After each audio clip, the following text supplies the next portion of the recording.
Oh boy, I love movies!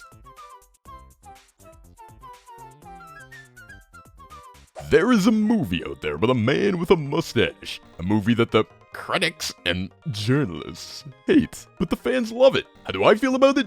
Well, I think the movie is good enough. So apparently the Mario movie was known about for years, but I was completely unaware. Apparently it was first announced during a financial briefing on January 31st, 2018. I feel like I vaguely remember some videos back then talking about the potential movie, but I don't know, it's not too clear to me. I and many others became fully aware of the existence of this movie back in late 2021 during a Nintendo Direct. I and many others were also worried about the fact that the movie was being done by Illumination. Illumination is known for Despicable Me and the Minions. So, take what you will from that. I and many others were also worried about the voice acting. You see, this movie is like many other animated movies. It had celebrity voice acting. More about that later. The movie was set to release in holiday 2022, but it ended up being delayed to April 7th. And then it was cut back 2 days to April 5th. Wow, how nice. And eventually in late 2022, they dropped a lot of trailers and footage. I did see all of them. Up until the movie came out, they revealed a lot of footage. A bit too much in my opinion. Also keep in mind the movie's only an hour 30 minutes. Personally, I was really grateful that it all took place in the actual Mario universe rather than live action garbage like Sonic. I don't really like those movies, I'm sorry, they're so mid. I don't get the hype. Why don't you like Sonic? Oh shit, they're gonna get me! Of course, as a giant Mario consumer, I got some tickets to see it the day after it released with a friend. And then eventually, that Thursday finally came, and overall, I did enjoy it. So, what is the movie? Well, it is certainly a Mario movie. Let's do a little synopsis, shall we? It starts off with a little prologue scene, some icy landscape where Bowser gets his hands on a Power Star. Come on, don't just last for like 5 seconds. You got the whole penguin fighting shenanigans, we get a lot of garbage, we already saw it in the trailers. Bowser is mad. Big angry monster! And after the prologue shenanigans with Bowser, the movie starts out with Mario and Luigi in the real world. But don't worry, not live action real world, but Mario real world. New Donk City. Well, actually, it's just called Brooklyn, but Pauline is the mayor. I don't know why it's all of a sudden Brooklyn, but you know, whatever. You see their plumbing commercial, and we have a cute little excuse as to why you won't be hearing the iconic voices throughout the movie. It's fine, it's whatever. I mean, I kinda like this excuse. It's cute. You see Jumpman Arcade Machine, it's an obvious Charles Martinet cameo. So Mario and Luigi in Brooklyn are these failed plumbers. For some reason, they're middle-aged men living with their parents that don't look much older than them. Or are they middle-aged? Maybe they're around my age and they just have better genes to grow facial hair.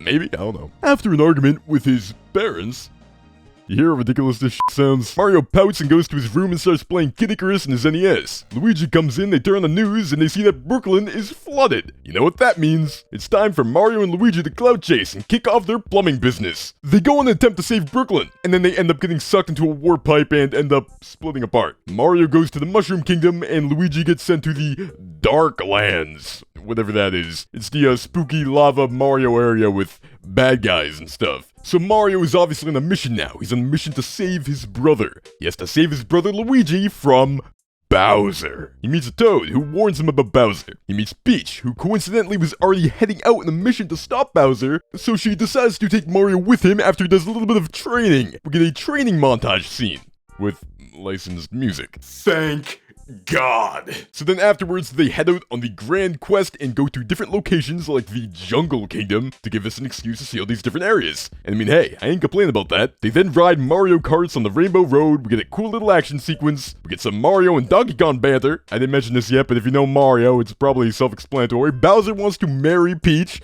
He thinks that the Power Star will be enough to convince her. Of course, Peach says no, and then says yes after realizing saying no could be a bad idea. During the wedding, Peach betrays Bowser, powers up, and tries to fight him off. The King Boo looks terrible. What was up with that? I personally love when Peach goes back to the Mushroom Kingdom to tell everyone to evacuate. She tells the Toad to stay with the others. Toad says no. And then that's it. He keeps going with her. Towards the end of the movie, we see Tanuki Mario, and he shoots a bonsai bill into the pipe he came from. You know, the pipe that goes from Brooklyn to the Mushroom Kingdom. The worlds collide. The real world, well, Brooklyn, and the Mushroom Kingdom. And there's a giant fight scene. Mario and Luigi get the Power Star that Bowser wanted, and then afterwards, they give Bowser a mini mushroom and trap him in a jar. Yeah, alright. Bowser's the bad guy though, so, you know. Oh yeah, I forgot to mention there's this song in the movie called Peaches. It's Bowser singing about Peach while playing the piano. It's an excuse to give Jack Black a funny song in the movie. I don't mind it though, it's fine. The reason I bring this up is because he plays it again in the post-credits scene, but he's in a little bird cage this time. Ha-ha! They're just gonna leave him there for eternity, right? That's really messed up. And then after that, there's another post-credit scene where we see a Yoshi egg, implying that they're gonna make a sequel with Yoshi in it. And then that's it. That is the Super Mario Brothers movie. Now, before I get into the reasons why I like it, let's talk about the bad stuff first. So, the elephant in the room, the voice acting. Mainly Mario is still not that great. What a surprise. Instead of hiring actual voice actors, you just hire celebrities to voice act. Yeah. But Chris Pratt did the Lego movie, okay? And he sounds the exact same in the Lego movie as he does in the Mario movie, okay? Of course, Jack Black gets a pass. I mean, he's pretty good. Yeah, he's the best voice actor here by far. Keegan-Michael Key is also pretty good too as Toad. But like, I really don't feel like Seth Rogen fits Donkey Kong at all. And overall, I cannot stand this trend. There are people who dedicate their lives to voice acting and nothing more. And to just completely ignore them despite being masters of the craft, I don't like that at all. I really don't. I know at the end of the day it's about making money, and apparently certain actors being in a movie is enough to fill some seats, which I personally don't understand at all. I would never see a movie just because a certain actor is in it. It just annoys me because audio is half of the experience, and they butcher it with stuff like the voice acting, but it's not just the voice acting. Let's talk about the licensed music. Many music tracks were scrapped and replaced with boring licensed music. Why do they do this? We're already sold on the movie, we're already watching the movie, we don't care if Take On Me is playing in the movie, we don't care! It's unfortunate that everything is about money rather than making a quality piece of art, but I mean, hey, it is business. It is what it is. Even if what it is not ideal. About the characters, I don't really like how some of them were written. I don't like the cliche moments where Mario is doubting himself. I mean, Mario's, like, too cool for that. Peach is truly an entirely different character compared to the games, but another character I don't really see criticized much is Donkey Kong. Donkey Kong just feels so different, and I'm not sure why. It almost feels like he has too much of a brain. I get some of this stuff has to be done to make the movie entertaining, but it's a bit jarring. Also, the fact that Mario had the whole family thing with the parents, that was very weird. That felt very out of place and awkward. And finally, the movie, it just kind of felt a bit too short. I get some people like that though, but I mean, like, I don't know, I kind of see like an hour 30 is like the bare minimum for a movie these days, and that's what the movie was. Of course, there are pacing problems. Everything really does feel rushed. Everything's just like, boom, let's go here, let's go here, let's go here, let's go here. In a way, I guess this can be a good thing if it means we get to see more areas, but when you look at it from the perspective of it being, you know, a movie and following a story, it's not that great. The bad pacing is definitely another reason why I feel the movie should have been a bit longer. But I mean, hey, now it's time to be positive. I like the movie. Overall, I like it, and I feel that the pros outweigh the cons. The main reason I like this movie, though, is definitely because of the visuals. The movie is eye candy, it really is. The humor was pretty alright if I'm being honest. Better than I expected. Of course, there were some things where it was like, yeah, that is definitely Illumination. Like the Toad going, Look at us, we're adorable. like that is the most Facebook mom minion type shit ever. But there were some moments where I did genuinely get a couple laughs. I think my favorite part is when Bowser is talking about marrying Peach and one of the Koopas is like, But what if she says no?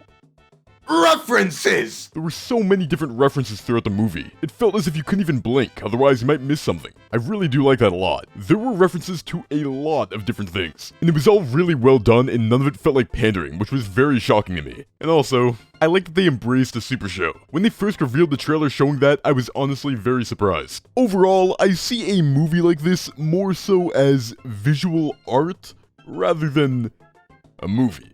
Did I really just say that shit about an Illumination movie? When you think of a movie, you think of a story, but you don't really get much of a story here. This is a movie that I truly believe is mainly carried by the visuals alone. And personally, I love that. It's for fans of this franchise who've been dying to see the Mario universe in high fidelity for decades. That alone is such a cool novelty that I feel is really underappreciated. Actually, I could be wrong, I'm not sure if that was truly the target audience.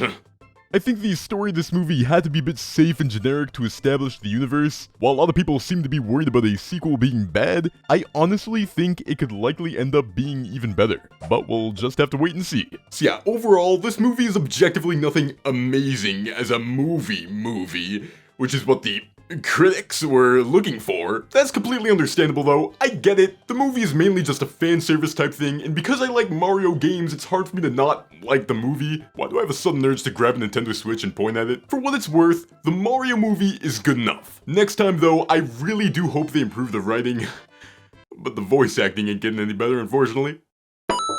Remember that?